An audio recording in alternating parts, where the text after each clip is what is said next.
Hoy tenemos un invitado especial, Guido, Sí. aquí en Cuarto Poder. Se trata de un politólogo, periodista.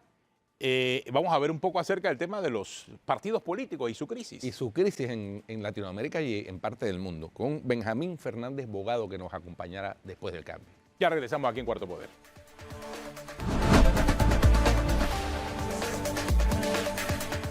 Bien, estamos de regreso en Cuarto Poder. Nos acompaña nuestro invitado internacional de hoy, el doctor Benjamín Fernández Bogado, abogado, periodista, escritor, tiene más de 26 obras publicadas, analista político, hemos aprovechado su estadía aquí en Panamá para invitarlo para que hablemos de un tema que está en boga por estos días, ahora que se aproximan las elecciones el 5 de noviembre en la primera potencia mundial y una de las democracias más, digámoslo así, más notables, o había sido una de las democracias más notables del planeta, sobre el tema de los partidos políticos. Recientemente se publicó una encuesta aquí en donde se deja ver la crisis que hay de credibilidad en los partidos políticos. Más del 60 y tantos % de la población, según esa encuesta, no tiene confianza en los partidos políticos y no tiene simpatía con ningún partido político. Y en las elecciones recientes de Panamá, de mayo, del 5 de mayo, hubo un resultado a nivel legislativo que reflejó esa realidad. Bienvenido, Benjamín. Bueno, bienvenido, un gran gusto de estar acá en Panamá y en tu programa. Siempre suelo explicar a mi audiencia y a mis alumnos de que los partidos políticos surgen como una consecuencia de una organización económica que transformó el mundo, que es la llamada Revolución Industrial. Ese modelo de generación de riqueza, de organización para la producción, de organización social, produjeron dos fenómenos que están en crisis: los partidos políticos y los sindicatos. Mucho tiempo después, hoy el modelo económico basado en una visión más individual de generación de contenido, no solamente en términos de información, sino también de producción. De hecho, las grandes riquezas están en manos de gente que genera tráfico en Facebook y en otras redes sociales. Eso ha hecho un profundo impacto en las organizaciones políticas. Y hoy los partidos están preguntándose a quiénes realmente representamos, a un conjunto que estaba unido por vínculos ideológicos, programáticos, o si están unidos por vínculos oportunistas de circunstancias, que se echa mano en una campaña política como la de Estados Unidos, especialmente con Trump, en la polarización y en temas de carácter secundario. Las cuestiones de género, las cuestiones de las conspiraciones en términos de vocaciones de ese sentido en otras partes del mundo, han hecho de que los partidos políticos perdieran sentido y orientación. Y hoy no pueden responder a los grandes temas sociales, económicos y también políticos, y están en crisis. La crisis principal creo que es la crisis de la generación de riqueza en un modelo absolutamente nuevo, y por el otro lado una crisis de representatividad profunda, porque quien sigue a un partido político no lo hace más por una convicción ideológica, por una tradición, por una cultura, sino que lo hace por una cuestión de carácter personal, de reacción a algo que le molesta, que le fastidia y que realmente lo insulta. Y esa crisis en específico de las organizaciones políticas, de los partidos políticos, ahora más adelante, si quieres, conversamos sobre la crisis de los sindicatos ¿no? y del área sindical, ha generado o está generando que surjan líderes autoritarios. ¿No? A la par que hay la crisis de los partidos políticos, surgen líderes autoritarios que les están ofreciendo respuestas a los ciudadanos de los países.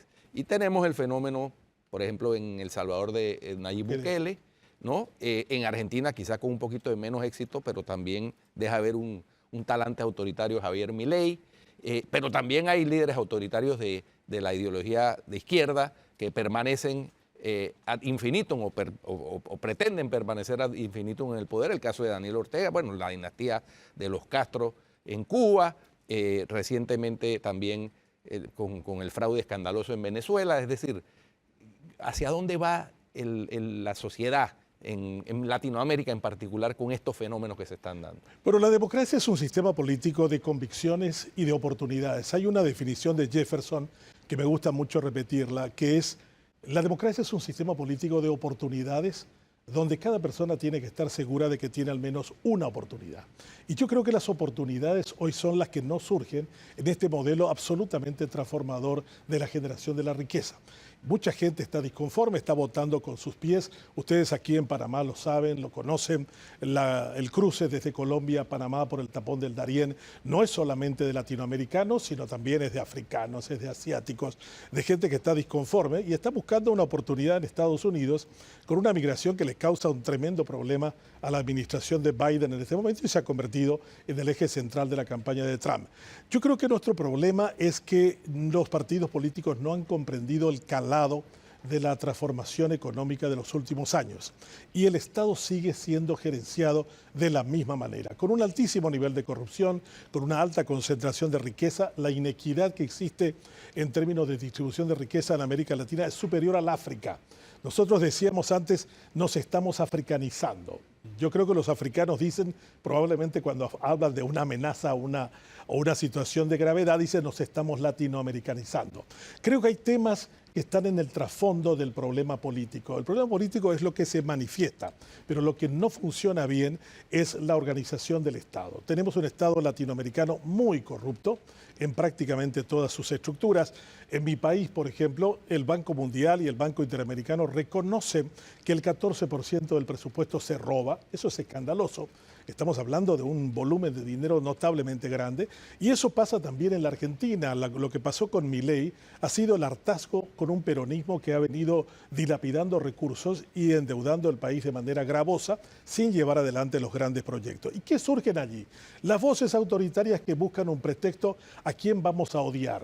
Orbán, por ejemplo, en Hungría odia a los inmigrantes. Bukele hace una racia contra un problema grande en El Salvador que son las pandillas. Detiene a 60.000 de ellos y la gente dice después de eso haz lo que quieras. Puedes cerrar el Congreso, puedes hacer dependiente el Poder Judicial y la democracia es un sistema de balance, de check and balance como se dice en inglés. O sea, si tú tienes un Poder Ejecutivo muy fuerte que se sobrepone a un Congreso o a un Poder Judicial, no estás teniendo democracia. Y eso también pasa en Brasil con Bolsonaro y con otros personajes similares. Para mí, en el trasfondo de esto está que la democracia no ha respondido a las oportunidades de la gente, a las economías emergentes y fundamentalmente a la transformación del Estado. Tenemos un Estado corrupto, adiposo, que no mira a la gente como el valor central y que hace política de espaldas a ella. Ahora, Benjamín, pero has mencionado el caso de Bukele. Particularmente, ellos se venden como los salvadores, como los mesías. ¿Sí? ¿Es un nuevo tipo de política o es realmente el oportunismo que puede tener algún influencer que de repente piensa que puede hacer política? ¿Qué piensas? Tenemos muchos de esos. Él no es el único caso ni tampoco es el primero que vemos en América Latina. Ciertamente lo que están buscando es encontrar el malestar de la gente y canalizarlo como una acción política. Cuando hay un hecho concreto, en el caso de El Salvador, de las guerrillas, toda la gente está de acuerdo con que hay que perseguirlos, a la gente que los mata, que les roba, que les llena de miedos. Y esa es otra palabra clave para entender la crisis de nuestra democracia. Estamos gobernando con los miedos. No con las certezas, no con el optimismo, no con la esperanza. América Latina está ahora dominada por el miedo a perder un empleo cada vez más frágil, el miedo a las pandillas, a la inseguridad que nos roba las esperanzas y la vida de la gente. O sea, yo creo que hay un problema de América Latina. Nos estamos siendo gobernados desde el miedo, no desde la esperanza. Pero ahora que lo dice, ¿de América Latina o de el mundo? Porque veía yo hace 2 días nada más a Elon Musk, el hombre más rico del mundo, en un discurso donde apoyaba a Donald Trump, por cierto, en un evento de Donald Trump.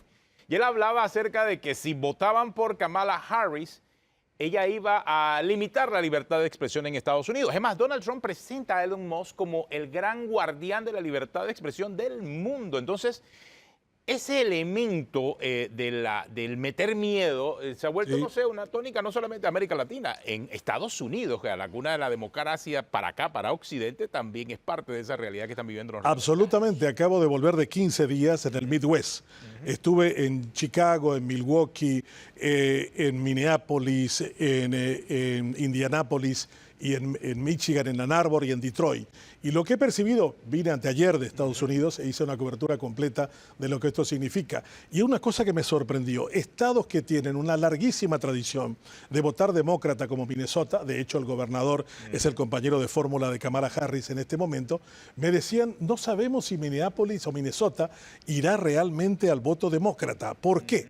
Porque urbanamente sí están de acuerdo con Kamala Harris, pero los sectores rurales de Minnesota por primera vez estarían de acuerdo con votar con Trump, pero no porque les guste Trump, y esta es una cosa interesante, sino porque la situación en la que viven es realmente tan grave y él interpreta el malestar con la democracia, el malestar con las oportunidades, el malestar con la economía. Yo creo que en Estados Unidos, que ahora están bastante empatados, y estos swing states que le llaman a Michigan, a Ohio, a Pensilvania, a Carolina del Norte, serán muy determinantes. Y si uno mira la economía de estos estados, va a estar viendo exactamente del por qué ese malestar. Pero Estados Unidos también ha generado, con la globalización en la década de los 90, un fenómeno de trasladar sus empresas a la China y a otros centros asiáticos de producción mucho más baja, más barata, lo que ha significado la pérdida del empleo.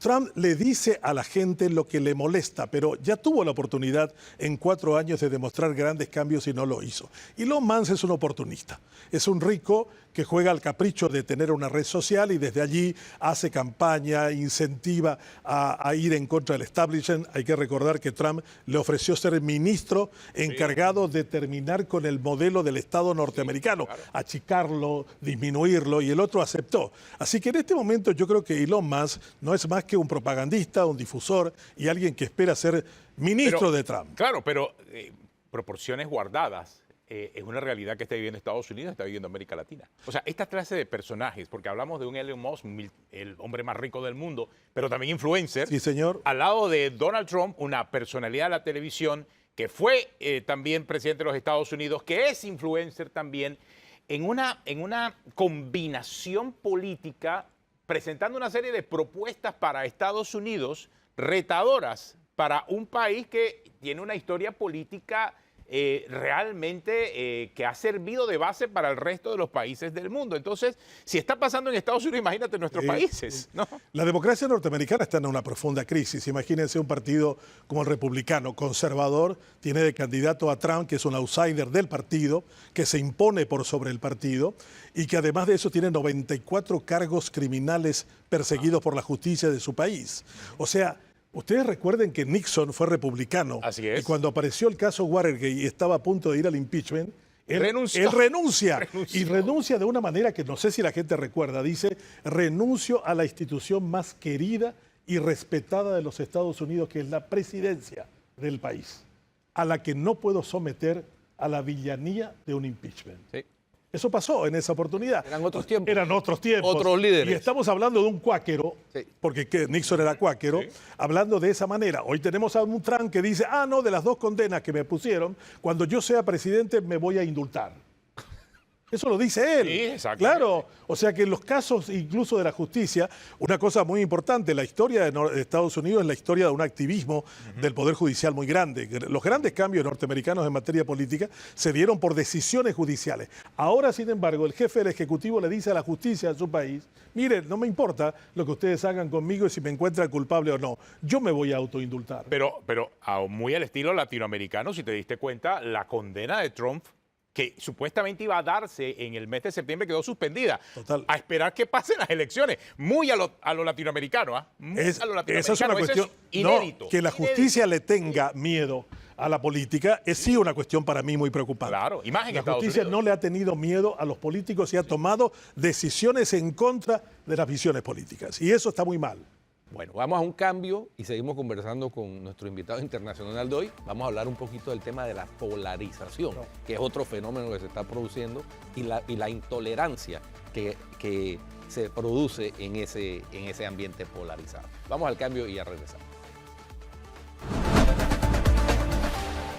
De la democracia es el... Bueno, seguimos aquí en Cuarto Poder y realmente es muy amena la conversación con el periodista y politólogo Benjamín Fernández, que está de paso por acá por Panamá, Guido. Sí, Benjamín, hablábamos antes del cambio de que el mundo con todos estos fenómenos también ha tendido a una polarización perversa porque genera intolerancia y genera reacciones viscerales que incluso llegan a violencia, a actos violentos. Bueno, tuvimos el mal ejemplo ese desafortunado de la toma al Capitolio en enero del 2021 para impedir la democracia occidental, que era nuestro ejemplo a seguir en los países de Latinoamérica, para impedir la proclamación del presidente que resultó vencedor en las elecciones. Y todavía al día de hoy hay quienes niegan que ese suceso se dio. Trump ha sido para mí uno de los peores efectos políticos en la historia de los Estados Unidos. Han tenido varios casos, McCarthy, en la década de los 50, persiguiendo a críticos del sistema norteamericano, pero Trump ha ido contra toda la lógica del gobierno de los Estados Unidos, inventando cosas, afirmando cuestiones que son realmente una tontería de la que se tomaron muchos para tratar de encontrarle cierta racionalidad. Creo que en ese sentido lo que hemos tenido con Trump es una muestra del deterioro, pero la pregunta que habría que hacerse es ¿por qué hemos llegado a esto? ¿Por qué estos elementos polarizadores están teniendo mayor predicamento? Y creo que una de las cuestiones es que los partidos políticos han agotado su repertorio entre lo que prometen y lo que pueden cumplir. Ya a la gente no les importa un partido político que sea conservador en lo social, liberal en lo económico. Si total cuando llegue, a lo único que le va a importar realizar algún tipo de actividades para su propio beneficio o el beneficio particular del grupo. Y creo que en ese sentido tendríamos que repensar la democracia, reconstruirla sobre una base comunitaria mucho más intensa. Habría que volver a redescubrir la política desde las intendencias municipales, desde las gobernaciones, porque hoy lo que tenemos es justamente esto que bien lo tocas. Una cuestión de te insulto, te agravio, te polarizo, busco un conflicto contigo y después digo, no, pero eso fue un recurso para mentirte, para engañar a los tontos que todavía creen en argumentos de ese tipo para sostener la política en su manera tradicional. La crisis de la política no es solamente la crisis de la representación, la crisis económica, sino la crisis de la verdad. Hoy no importa que digas la verdad. En la medida que digas la mentira o la tontería más grande, en ese momento estarás en el prime time de televisión y estarán hablando de ti, que es lo que les interesa a ellos. Ahora, hubo tiempos en que mentir tenía consecuencias. Claro.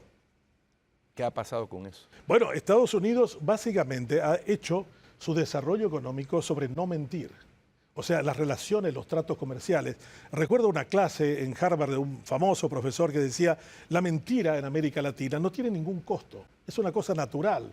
Cuando toca el timbre a alguien y viene y le dice, soy fulano de tal, y va el hijo a atender, le dice el padre, dile que no estoy. Pero eso es normal. Nadie le importa que diga la verdad, nadie le importa que diga sí, esta persona está, pero no te quiere atender.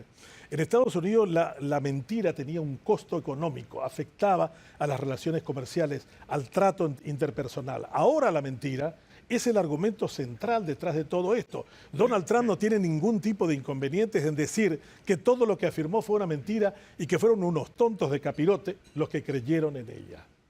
Y ese es un problema enorme, porque le hemos sacado a la mentira el valor intrínseco de ella, no solamente de carácter moral o ético, sino también de carácter comercial y de carácter de relacionamiento entre países de manera certera. Claro, todos los políticos mienten. Sí. Pero en esta época estamos viendo a los que mienten descaradamente. Y todavía hay algunos políticos que tienen algo de rubor para evitar que su mentira se conozca. Pero para otros, simple y sencillamente, una mentira la tapan con una mentira mucho más grande. Lo estamos viendo en Estados Unidos y también acá en América Latina. Es como una parte de una tónica. Además, tienen estos grandes grupos de seguidores, algunos, simple y sencillamente fanáticos, y pagados otros, sí, que terminan convirtiendo esa mentira en una verdad, al mejor estilo de Goebbels. Totalmente. Al mejor estilo de Goebbels, los creadores de la propaganda. Entonces estamos hablando de un escenario mediático novedosísimo en cuanto a la manera en que se trata de transformar la verdad, pero a la vez también muy pernicioso porque nos lleva a esa propaganda nazi. O sea, a esos inicios de la propaganda. Muy buen punto, y yo creo que esa es la característica autoritaria de estos tiempos, tener un ropaje democrático, pero sostenerla sobre la mentira. O sea, no es algo que se logra sobre la base del consenso, sobre la base de la discusión en profundidad, sino es básicamente sobre la polarización. Y Goebbels, que era un maestro de la propaganda, así construyó la figura de Hitler y el partido nazi. Es el mismo principio. Ahora mismo se está hablando mucho. Una mentira repetida muchas veces se convierte en verdad. Es lo mismo, ¿no?, que estamos viviendo ahora mismo. Lo vemos también en Venezuela, que es realmente un estado fallido en este momento, en donde se convocan elecciones, los resultados no se respetan, continúa un gobierno autoritario como el de Maduro, que empobrece un país que era riquísimo en términos de posibilidades y de recursos con el petróleo. Hoy tiene 8 millones de personas vagando por el mundo buscando un espacio y un lugar donde vivir y donde comer. Esa es una cuestión realmente vergonzosa. Yo conocí Venezuela en 1978 y realmente aquello me impresionó por todas las posibilidades que tenía. Hoy yo creo que no hay ninguna diferencia entre un gobierno africano marginal y el gobierno de Nicolás Maduro. Y creo que en ese sentido lo que tendríamos que recuperar, y esto en sentido positivo, es que la verdad, el trabajo en conjunto de la sociedad civil en su manera de comprender y entender la política se sobreponga a estos mentirosos, a estos traficantes y a estos ladrones de la voluntad popular. Sí, ¿será posible, Benjamín?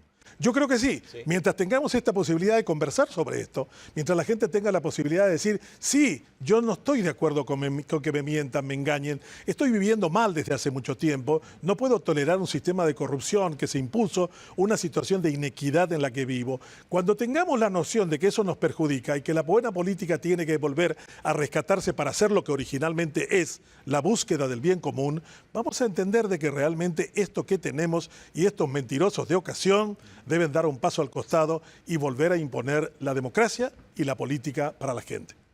La crisis de los sindicatos, que también no escapan a cierto grado de politización, porque una estrategia de los partidos políticos en determinada época fue cooptar los sindicatos, ¿no?, para neutralizarlos. Sí. Bueno, los sindicatos también están en crisis por la misma razón en que están en crisis los partidos políticos. Son un modelo de organización social que surge de la Revolución Industrial y que fueron muy importantes. Yo creo que gran parte del desarrollo norteamericano después de la Segunda Guerra Mundial, después del 45, se sostuvieron en sindicatos activos que trabajaban en conjunto para mejorar la economía y mejorar el bienestar de la gente. No hubiera sido posible el desarrollo americano del 45 al 65 sin los sindicatos que tuvieron. Después entraron en crisis porque también fueron parte de un sistema corrupto que muchas veces solo estimulaba un modelo de gestión económica que iba en contra de los intereses de la gente. La otra cuestión que también creo importante de los sindicatos es que hoy hay mucho trabajo individual, trabajo a distancia, la gente no quiere ir más a las oficinas. Hay todo un modelo de generación de riqueza que hace que lo colectivo, lo de estar unido, lo de estar trabajando en un mismo lugar, sea una fábrica, sea una empresa, esté quedando a un lado. Ahora una de las crisis más importantes que habría que mirar con atención es la crisis de los sindicatos en Alemania. La Volkswagen, por ejemplo, tenía los sindicatos sentados en el board de directores y están analizando el recorte de aproximadamente 2 millones de personas en muchas de sus fábricas a nivel mundial. O sea, yo creo que es importante un sindicato fuerte, un sindicato honesto, un sindicato que trabaje por el beneficio de la gente. Pero yo creo que hay muchos sindicatos desesperados, buscando salvarse del naufragio a cualquier costa. Y un último tema que hay que tocar porque es un tema de actualidad, no es el futuro sino el presente. El impacto que va a tener la tecnología y la inteligencia artificial en todos estos procesos que hemos vivido a lo largo de los últimos 200 años. Excelente pregunta, devastadora en todo sentido, mientras no entendamos su lógica y no saquemos oportunidades y posibilidades de ella. Así como está planteada como el recurso tecnológico en manos de unos cuantos señores, evidentemente no va a ser más que un elemento de manipulación para lograr convencernos de algunas mentiras, para tratar de imponernos un producto determinado, para saltar todo el trabajo de investigación que puede hacerse en una universidad, para hacer algo que no se corresponde. Yo creo que la inteligencia artificial tiene que ser pensada como una cuestión estratégica y como una cuestión vital en los cambios políticos que se vienen. Si nosotros no lo entendemos de esa manera, vamos a ser sujetos de la misma situación que hemos vivido con las redes sociales y su tremendo impacto de manipulación, de rescatar datos de carácter privado y utilizarlo para beneficio de algunos candidatos, y no vamos a lograr que realmente ella, esa inteligencia artificial recolectora de información, sea un recurso importante para el conocimiento. Porque acá hay que recordar también de que la inteligencia artificial es un recurso de la información. En este momento, solo el 40% de todo lo que le pedimos a ella es verdad. El 60% es inexacto, no es verdad, está lejos de lo que realmente debiera ser, pero van a mejorar ellos en todo ese campo. Así que deberíamos también pensar, porque para el periodismo también implicará un gran cambio, un gran parteaguas en la historia. Pero creo que debe pensarse como un recurso social válido para el desarrollo de los pueblos y no como la concentración de poder en manos de unos pocos. Bueno, muchas gracias, Benjamín, realmente por acompañarnos aquí en Cuarto Poder.